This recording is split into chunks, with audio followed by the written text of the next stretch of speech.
What's up, guys? Fortune here with Jackalmen Games, being joined by Karma from our local Dothan Deathwatch crew. We are in the final round of Swiss for the Birmingham Star Wars Destiny regional event. On the right, we've got Dan, and on the left, I believe that we've got Jimmy DeHand, a.k.a. Justin, I believe was his name, from Sons of Mandalore. I'm like 99% certain that I've got the right person on the left. We didn't have names for these, so I might be wrong. But I faced that deck round one, and I'm fairly certain that's who it was. All right, so we got the roll-off happening, and surprise, surprise, Vader wins it. So we get 2 shields down on Han. Han is definitely the engine for that deck. So this is a very odd deck. It's obviously like a self-made deck. I don't think I've really seen anyone else running Luke Han. I have not, but just going off of what you know from the character pairing, how do you think they're going to fare against Vader Greedo? It's very situational, I feel like. I mean, it's going to be hard to touch Luke's dice because, I mean, most of the time nobody's got anything built around being able to remove them because it's going off shields to deal damage. So I think he's going to have to be able to roll good and hit him hard to make it where he can do what he needs to do to beat Vader. That's very true. We do see a Luke's Lightning Rod coming down, which is exactly what you need to see early. Some strong weapons to be used against Vader. And we also saw a feed into a third resource over on Vader's side, and then a roll-in on Vader. So I think the way Dan's playing his deck is he generates as many resources as he can, and then plays at least his first upgrade at the end of the turn. Mm-hmm. That way he can guarantee he has the resources for Vader. Yeah, exactly, which is very smart, like I said. I mean, the ramp can come afterwards if it has to. He also just took 2 resources on Vader, which means that he's probably got Vader's fist in his hand.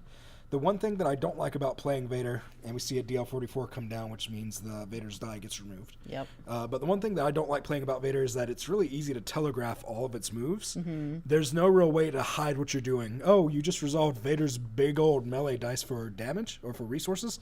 Guess what? Here's Vader's fist. Yeah. I just want to point out that he did have a hot roll into a 3-for-1 on the DL and a special with a resource and a shield on Luke, which is also damage at this point. That's not bad at all. So that's 6 potential damage currently sitting out there. Yeah. So we did see a discard of Boundless Ambition to power action Vader's die back out and rolled into the 2 resources.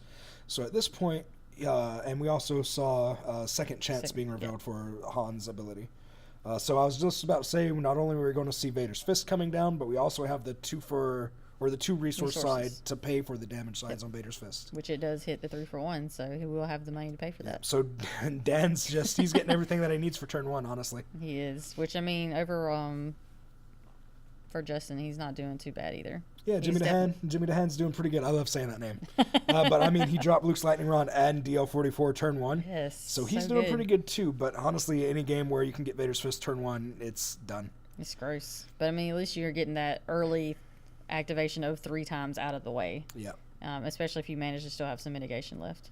All right, so he goes ahead and rolls in Greedo. Since Vader's fist wasn't mitigated, he's going to assume that his opponent has no mitigation to deal with it. And if you happen to roll range damage on Greedo, may as well resolve them both at once, right? Yeah, why not? Damage is damage. And he does have that disrupt showing now, so when Han grabs that resource, he can just get rid of it immediately. Yeah, which I mean, he could have been waiting to him resolve the resources, but I mean, I feel like now if he has any kind of mitigation, you'd want to use it because I mean, he still has 2 more uses out of that. Right. May as well use it while you can. Mm-hmm. At least stop one of the 3. Because, I mean, the power action means he's going to roll it in and then turn it. All right. So we see a lot of thought going through, and he does take the resource. And instead of using Greedo to disrupt it immediately, we go ahead and use the fist. Oh, and that means that a Force Illusion comes down. I definitely would have disrupted there, but hey, what do I know? I came in 33rd. Yeah, I mean, he took the resource for a reason, because most of the time if you're taking it, you're going to probably take it for a reason, I would think. Right. Yeah, at least if you're taking it into a disrupt side. Yeah. All right, so we see an activation for Vader's fist to roll back out to the 2 shield side. Dan has plenty of cards in his hand to re-roll, maybe get some more damage on Greedo while he's out there. Or damage from Greedo, not on him. Either way works, really. Yeah, because now it's just sitting on a disrupt. I mean, if you're going to pitch to re-roll, you might as well re-roll Greedo, too. Right. All right, so Dan discards to re-roll. He gets the disrupt on Greedo and the 4-for-1. Which 4-for-1 isn't necessarily what you want to see early game on Vader's Fist, but at least he had the resource to resolve it. yeah. And now he can power action and get almost anything that he wants off of Vader's Fist. Yeah, I mean, it's indirect, so at least it makes it... I mean, you get to choose, like, sometimes indirect can be kind of frustrating, because you got to Looks like Force Illusion's going to hit it all. It gets the Dark Saber, it gets a Force Speed, and an double Ancient. cross. And a Double Cross. Those are 4 really big cards to lose against Vader. Ooh, the Double Cross and the 4... Oh, that was bad. Sometimes Force Illusion can bite you in the butt. It can. I feel like that was early. I don't know if I would have done it yet. All right, so he rolled into the 4-for-1, and he's going to change it to the 3 ranged. And drop 3 more damage into Luke. Yeah, I always like to think of the cards that get discarded with Force Illusion as cards that weren't in my deck anyway. It makes me feel better. Or at the very least, cards that were at the very bottom of my deck that I wasn't going to see. Yeah. That's how I like to get through that nastiness. I mean, unless you do a turn, round 1 and lose some good cards. Right. Well, that just means they were at the bottom of my deck and I wasn't going to see them that game anyway. You're like, they didn't exist. It's fine. Yeah. They were dead cards. All right, so we moved into the next round. Han gets his power action on feed and rolls into a special. And what does DL have? 3 Is for that a 1 3 for again, 1? yes. I mean, that's, 3, 5, 7 damage, technically. I mean, it's indirect, but it's damage. It's damage.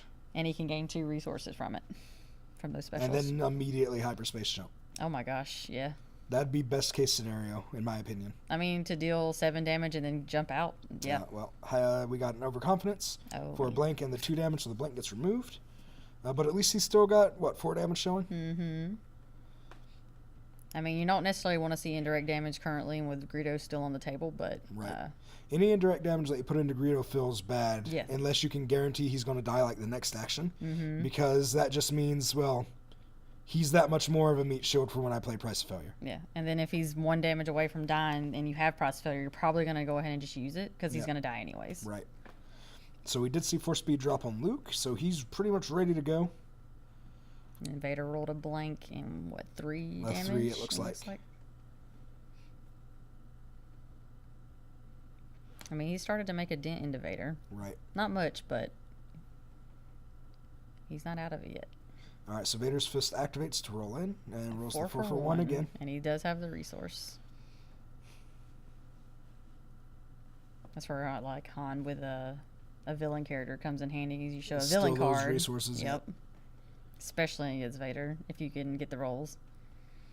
All right, so we got a shield, 1 damage, and a blank. Yep. One of those shields being on Luke, so it's technically a damage if he wants to resolve it as such.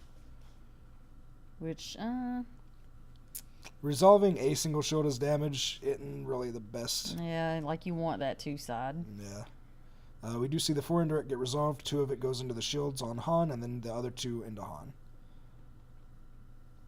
Because, he's 2 damage and 2 indirect with the special, so I would almost consider re-rolling the special to try to get some How many damage range sides damage. does Han have, 2? I want to say 2. He has 2 range sides and the special. Right. Yeah, I'd probably re-roll. Honestly, knowing me, how aggro I am, I'd probably re-roll everything on my side of the board right now. I mean, I can honestly agree with you because, I mean, you have a chance to get a focus instead of a shield out of the 4 speed. Or just the 4 speed special, either way. So he leaves the Han special and he gets the focus on Luke along with another shield and the focus on 4 speed. Yeah, but he did get the 2 melee instead of the 1 melee on the Luke's lightning rod. Right. So he can use both of his focus here if he wanted to get another 2 damage, another 4 damage, and drop 6 into Vader. Which will put him at 12, which will be super good. Right. So he did. So he's going to go ahead and resolve the damage that he has currently, which is 3. Yep. So he's at 9. Still not bad. Yeah, and he can focus into 2 more damage if he wants to do it that way, or he can just go ahead and resolve the Han, get the resource, and deal 2 indirect. Yeah, and he still hasn't resolved his Vader dice yet. All right, so we're getting a discard to reroll. For a blank on the Vader and a disrupt on Greedo. Neither of those help him in his current situation. So let's see which die he chooses to focus. It will be that to the 2 shields. All right, so that puts Vader at 11 of 15. Yep. I mean, he's not doing bad. He's closing the gap. Dan doesn't have any resources where Jimmy DeHaan has to worry about Rise Again anytime soon. And Vader's Fist comes in with 2 shields. And he's power actioning it to turn it to the 3 for 3 ranged. So with what's on the board, I can't tell if Vader has 2 or 3. If it's a 3, then that's lethal on Luke at the moment. If it's a 2, then Luke lives with 1 health. Yeah. I want to say it might be a 3, and he's just letting it happen to Luke as far as him. It must not be enough then because he's rerolling. We get a discard reroll for 2 shields and a disrupt. Greedo is stuck on that disrupt side. All right, and then he'll probably go ahead and resolve Han here, get that 2 indirect, and potentially another resource. Mm-hmm. Yeah, because I would think if he had a hyperspace jump, he would have definitely used it. By it now. would have been so. It would have been. I don't know, so man. Good, like though. it wouldn't even be bad to use right now. Like he's got the 3 resources. Both of Vader's dies are in the pool. The fist is in the pool, and here's hyperspace. No, he only spent 2. Ooh, remove a yellow die to resolve one of their dice against them. It was your own, yeah. So there's 3 damage on a Vader. So gross. 3, 6, 9. 12, 13, 14. Oof, Vader's at 1 health. I don't know. Dan might lose this one. Does he run Dark Ritual? I don't think so. I think he has 2 rods again. Like if he didn't have it he's right gonna now. He's going to be pretty hard pressed to roll into 5 resources. Like he can discard and look for resources here, but he really needs the damage too, which he got. So Luke dies now. Yep. But Vader's at 1 health, and Han will be going into the next round with initiative. He does have 1 resource, so he's thinking about something to do. He doesn't want Luke to go down, that's for sure. Well, he can get rid of a Vader die, and Luke will live. Unless he has overconfidence. He hasn't used Vader's power action yet either. He has, 1 card in hand?